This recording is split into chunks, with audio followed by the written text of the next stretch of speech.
Bonjour à tous, c'est WinDev Nurse, bienvenue sur ma chaîne qui est dédiée au W langage, à WinDev, WebDev et à WinDev Mobile. Alors avant de vous parler du sujet du jour, et aussi de la prochaine vidéo qui paraîtra la semaine prochaine, eh bien je vous rappelle que si vous aimez la chaîne, si vous aimez les sujets que je traite, si vous aimez les vidéos, n'oubliez pas de liker, de vous abonner en mettant aussi le petit pouce en dessous de la vidéo. Vous pouvez aussi faire des commentaires, je vais essayer de vous y répondre quand c'est possible, quand j'ai un petit peu de temps pour pouvoir le faire. Et puis deuxième point, je vous rappelle également qu'il y a toujours les cagnottes Litchi et PayPal à disposition si vous souhaitez faire un don à la chaîne. Alors avec cet argent, je vous rappelle que je loue en fait des serveurs WebDev pour faire des tests bien sûr, mais aussi l'achat de matériel. D'ailleurs ce petit micro que j'ai sur moi qui est un micro cravate qui me permet de vous parler avec une voix un peu plus claire, eh bien ça a été acheté avec les dons. Et puis vous avez aussi ce petit jeu de lumière derrière qui permet un petit peu d'égayer les vidéos. Troisième point, je vous rappelle qu'on a toujours 10% de réduction avec FranceLink et avec le code WinDevNurse. Eh bien vous avez juste à rentrer ça quand vous vous inscrivez et vous aurez un site WebDev ainsi que 3 bases de données Hyperfile SQL à disposition avec ce code promo de 10%. Alors pour cette vidéo et la prochaine vidéo, on va parler de clés composées avec WinDev. C'est quelque chose que j'ai jamais trop utilisé personnellement dans mes logiciels, mes applications, mais j'ai voulu un petit peu vous faire une présentation de ce qu'on peut faire avec ça. Alors il y aura une partie plus théorique aujourd'hui et puis une partie plus pratique la semaine prochaine, mais c'est important que vous regardiez cette vidéo pour comprendre bien ce que c'est que cette clé composée avec WinDev. Alors pour ça, on passe sur mon PC et on voit ça ensemble. Alors à présent, on passe sur mon PC et on va parler de cette clé composée avec WinDev. Alors petit rappel avant en fait de parler de la clé composée, je vous rappelle que dans les fichiers de données, vous allez trouver différents types de clés. Premier type de clé, c'est la clé primaire ou aussi des fois appelée la clé unique. C'est la valeur qui ne se reproduira jamais dans votre fichier de données.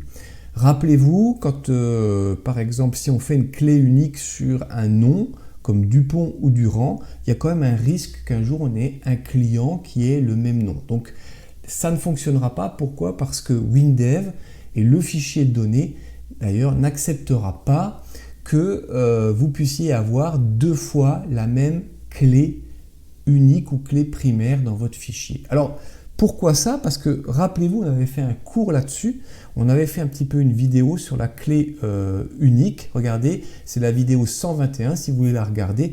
Et la clé unique, en fait, elle doit toujours être réfléchie. Et elle permet surtout quelque chose de très important dans un fichier de données, c'est d'indexer les données. Indexer les données, ça veut dire qu'on ne va pas les rentrer n'importe comment, on va les rentrer de telle manière qu'on puisse rapidement retrouver l'information qu'on cherche à trouver. Alors évidemment, cette clé unique, il faut bien la réfléchir, on l'a déjà vu dans la vidéo précédente, c'est un point clé de la construction d'un logiciel ou d'une application mobile. À partir du moment où vous stockez des données, eh bien, il faut que cette clé unique soit parfaitement bien construite. Soit ça peut être un autonumber, une incrémentation de chiffres, soit ça peut être aussi la combinaison des noms, des prénoms, des dates de naissance. Enfin, c'est à vous de réfléchir en fonction de ce que vous voulez identifier par enregistrement. Ensuite, vous avez la clé avec doublon. Vous voyez qu'ici, là, on en a une de clé avec doublon. Il y a les deux petites clés. La clé avec doublon, c'est quoi? C'est la possibilité dans une rubrique du fichier de données d'avoir on va dire une clé, mais qui peut se répéter. Alors, c'est pas cohérent avec la clé primaire et la clé unique, mais la clé avec doublon, elle accepte ça. Et l'avantage, c'est bien sûr qu'on peut encore indexer les données et ça nous permet d'ailleurs de les retrouver plus facilement. Je vous rappelle aussi que quand vous faites appel à des fonctions de recherche en W langage, comme des fonctions que Ashley recherche premier, WinDev va vous proposer dans les rubriques de recherche de fait soit les clés uniques, soit les clés primaires ou les clés avec doublon. Si par exemple la rubrique que vous cherchez n'est pas là-dedans, n'est pas une clé avec doublon ou une clé unique ou une clé primaire, vous n'allez pas pouvoir faire appel à la fonction hli recherche premier. Enfin, il y a des techniques qui existent, mais bon, c'est un peu plus compliqué, un petit peu plus lourd à construire que les fonctions de base du W langage. Et puis, dernier point, vous avez la clé composée. La clé composée, en fait, c'est une clé qui va contenir plusieurs rubriques. Alors, je vous ai fait ici un petit PowerPoint, voilà, qu'on va voir ensemble. Et là, j'ai mis des questions qu'on va traiter. À quoi sert une clé composée? Alors, clairement, la clé composée, elle sert à influencer sur des recherches multi-critères. Et ça, c'est important. C'est-à-dire que la clé composée, elle se compose de 2 rubriques qui se trouvent dans votre fichier de données. Et pour ces 2 rubriques, vous allez pouvoir faire des recherches. Alors ça ne se construit pas n'importe comment, on va le voir après, mais sachez que ça influence ces recherches. Alors ça influence les recherches multicritères, mais ça influence aussi les filtres et les parcours de données, parce que bien sûr, les parcours d'enregistrement que vous pouvez faire avec des clés uniques primaires ou clés avec doublon, ça se fait dans la lecture des données. Et puis ça vous permet aussi d'optimiser les recherches d'informations dans un fichier, parce que bien sûr, la clé composée, c'est comme toutes sortes de clés qu'on trouve dans les fichiers de données, il y a une notion d'indexation des données pour les retrouver plus rapidement. Alors, qu'est-ce que contient une clé composée? Puis-je y mettre tout ce que je veux? Alors, une clé composée, en fait, il y a quand même une limitation. C'est-à-dire que vous allez pouvoir y mettre que du texte ou alors que des entiers. Texte et ou entier. Alors, à savoir par exemple que quand on parle de date, rappelez-vous que les formats de date, quand nous on voit 1er janvier 2024, c'est enregistré 2024-01-01, mais c'est considéré par exemple comme du texte là. Par contre, vous ne pourrez pas faire de clé composée avec une image. Une image, c'est du caractère, c'est du binaire, et là, ça ne va pas fonctionner pour la clé composée. Alors, comment est-ce qu'on fait une clé composée? Alors, pour faire une clé composée, c'est assez simple. Regardez, je vais aller dans mon fichier ici, hop. Et là, regardez, alors non, je vais aller dans la partie description du fichier. Ah, c'est pas ça, c'est description des rubriques, pardon. Et regardez ici en haut, là vous avez la partie des clés standards, mais regardez ici en haut, là vous avez un petit bouton avec une clé plus une clé, ajouter une clé composée. Et qu'est-ce que vous demande en fait WinDev? C'est de choisir tout ce que vous voulez mettre dans votre clé composée. Alors attention, c'est important parce qu'il y a un ordre, on va le voir après, mais on ne peut pas le mettre dans le... Enfin, on peut choisir l'ordre, mais il faut y réfléchir avant. Donc on va voir ça ensemble. Alors ici, vous voyez, j'ai créé une clé composée et je l'ai mis, vous voyez, alors c'est bien marqué ici clé composée, hein, et vous voyez que là j'ai combiné quoi? L'identifiant client pharmacie et puis la date de commande. D'ailleurs, si on regarde le fichier de données, hop, vous voyez que ici j'ai une clé primaire qui est un auto-number, et puis là j'ai un client, et puis j'ai un client qui a fait une date de commande. Et c'est ça la clé composée, c'est les 2 éléments que vous voyez là apparaître à l'écran. Alors on retourne dans mon petit PowerPoint. Voilà, alors on a vu ça. La clé composée augmente-t-elle la taille des enregistrements dans mon fichier de données? Alors non, ça n'augmente pas en fait la taille des enregistrements, donc ça n'augmente pas la taille de votre fichier de données. Par contre, rappelez-vous ce que je vous ai dit, la clé composée sert aussi pour l'indexation des données, et là, ça sera le fichier d'index qui va augmenter de taille. Alors le fichier index, je vous rappelle, c'est le fichier avec l'extension .ndx quand vous allez un petit peu explorer vos fichiers de données dans le dossier où se trouvent tous vos enregistrements. Voilà. Alors, puis-je afficher ma clé composée? Alors, c'est là où en fait, regardez bien, on va faire un petit saut de nouveau dans notre petit... regardez bien ce qui se passe. Ben là, on le voit d'ailleurs. Regardez. Moi, j'ai fait une clé composée qui contient l'identifiant du client et la date de commande.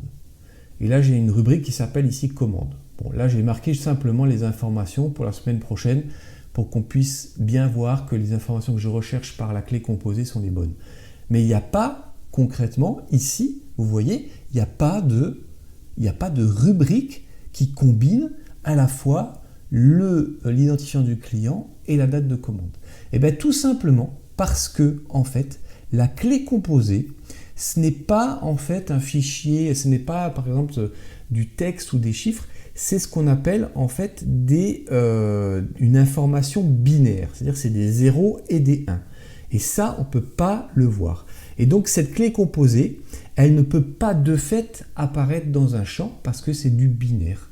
Donc vous ne pourrez jamais voir le résultat d'une clé composée. Alors vous allez me dire, oui mais bien sûr, mais si on combine l'identifiant du client plus la date, ben, ça va être client 2 et ensuite la date 2024 01 01. Mais nous on voit ça comme du texte, on imagine ça comme du texte, mais dedans c'est du binaire, c'est du 0 et du 1. D'ailleurs les recherches vont se faire en binaire. Alors, la clé composée, augmenter la taille de l'enregistrement et faites le poids du fichier. Non, j'ai déjà répondu à cette question. Je ne sais pas pourquoi est-ce qu'elle est là, mais bon, voilà. Alors, j'ai une clé composée avec 3 rubriques, nom, prénom, adresse. Puis-je ignorer l'adresse et puis-je ignorer le prénom?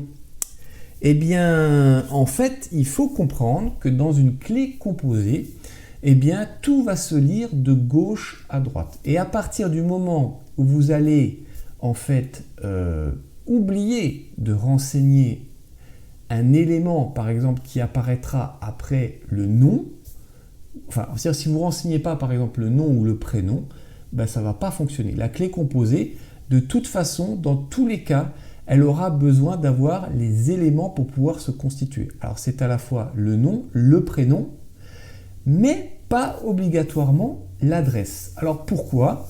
Parce qu'en fait, quand vous allez faire des recherches sur la clé composée, que vous allez chercher tous les enregistrements dont le nom prénom est Durand ou Windev Nurse et que vous n'avez pas d'adresse spécifique, eh ben, vous allez pouvoir quand même trouver tous les clients, par exemple, qui commence par Windev Nurse, mais avec des adresses différentes. Donc ça sera possible de faire une recherche. Par contre, vous ne pourrez jamais oublier la partie de renseigner le début de la clé composée et la partie centrale. Par contre, la partie finale pourra éventuellement ne pas être remplie. Ça n'empêchera pas obligatoirement la lecture des informations.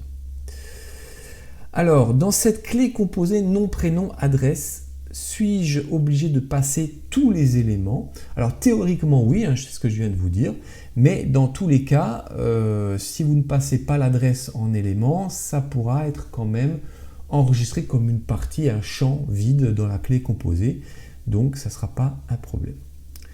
Mon fichier ne dispose pas de clé composée, est-il possible d'en créer une temporaire pour la recherche?